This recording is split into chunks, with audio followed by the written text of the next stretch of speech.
রাজপুর গ্রামে রিক নামে এক ছেলে বাস করত। সে অনেক বড় হওয়ার পরও কোনো কাজ করত না। তার বাবা একদিন বললেন, মা, তোমার ছেলে আর আমার বাড়িতে থাকতে পারবে না। কেন, কি করেছে আমাদের ছেলে? ওকে বললাম কোনো কাজ করতে, কিন্তু সে তো কোনো কাজই করতে চায় না। করার তো চেষ্টা করছে, কোনো কাজ তো পাচ্ছে না, কিভাবে করবে? ওকে 3 দিন সময় দিলাম, এর ভেতরে কোনো কাজ না করতে পারলে সে আমাদের বাড়িতে আর থাকতে পারবে না। আচ্ছা, কাজ দেখবে। তুমি তো জানো আমাদের ছেলে একটু সহজ সরল। সহজ সরল হলে কি হবে? তাকে কি কোনো কাজ করতে হবে না? আচ্ছা, করবে কাজ, তুমি ওকে বাড়ি থেকে বের করে দিও না। কাজ করলে তবেই বাড়িতে থাকতে পারবে।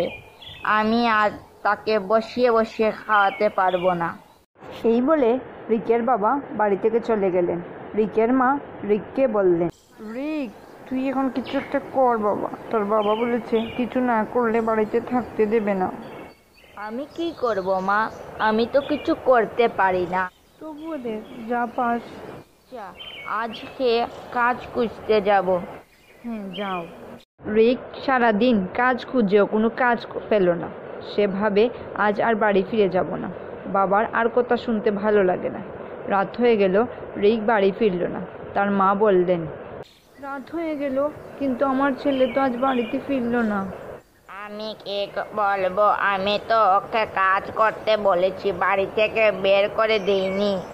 প্রতিদিন বাড়ি থেকে বের করে দেওয়ার কথা বলো, তাই রাগ করে বাড়ি থেকে বেরিয়ে গেছে। ফিরে আসবে যখন পেটে খিদে লাগবে, তখন এমনিতেই ফিরে আসবে। তোমার তো কোনো চিন্তা নেই। তুমি বসে বসে চিন্তা করো। রিক সারা রাত জঙ্গলে ঘুরে বেড়ায় আর ভাবে সে আর বাড়ি ফিরে যাবে না।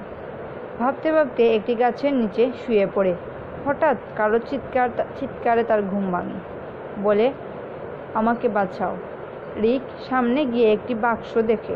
এই বাক্স থেকে আওয়াজ আসছিল। সে অনেক কষ্টে বাক্সটি খুলল। খুলে দেখলো একটি ডাইনি। ডাইনিটি বলল, তুমি আমাকে বন্দি থেকে মুক্ত করেছো। তুমি আমার কাছে যা চাইবে তাই তোমাকে আমি দেব। বলো, তুমি কি চাও? কিছু চাওয়ার নেই, কিন্তু আমি একটা কিছু করতে চাই, যাতে আমি আয় করে বাবাকে প্রতিদিন কিছু টাকা দিতে পারি। তাই হবে। আমি তোমাকে একটি হাঁড়ি দিচ্ছি। এটায় প্রতিদিন চটপটি বানিয়ে বিক্রি করতে পারবে। আর এই হাঁড়িটি চটপটি বানালে খেতে অনেক সুস্বাদু হবে, মানুষ অনেক পছন্দ করবে। তোমাকে ধন্যবাদ আমাকে সাহায্য করার জন্য। তোমাকে অনেক অনেক ধন্যবাদ, তুমি আমাকে মুক্ত করেছো। রিক বাড়িতে নিয়ে গেল হাঁড়িটি। তার মাকে সব কথা বলল। তার মা চটপটি বানানোর জন্য যা লাগবে তার জন্য কিছু টাকা দিলেন। সে পরদিন মাঠে গিয়ে এই চটপটি বিক্রি করা শুরু করলো। কিছু সময়ের ভেতরেই তার নেওয়া সব চটপটি মাঠে যারা কাজ করছিল তারা সবাই কিনে খেয়ে নিল। সে বাড়িতে ফিরে আসলো। তার বাবা, আমি খুব খুশি হয়েছি তুমি যে কিছু করছো। আমিও খুব খুশি হয়েছি তোমাকে কিছু টাকা দিতে পেরে। সে যা রোজগার করত সব টাকা তার বাবার কাছে দিয়ে দিত। তার বাবা সে টাকা দিয়ে তার জন্য নতুন বাড়ি তৈরি করলেন এবং জমি জমা ক্রয় করতেন। তাদের আগের অবস্থান থেকে এখনের অবস্থা অনেক ভালো হয়েছিল। এভাবে রিক তার পরিবারকে নিয়ে সুখে শান্তিতে বসবাস করতে লাগলো। এই গল্প থেকে আমরা এই শিক্ষা পাই যে সঠিক পথে থাকলে ঠিক সময় সঠিক পথ পাওয়া যায়, যার মাধ্যমে এগিয়ে যাওয়া যায়।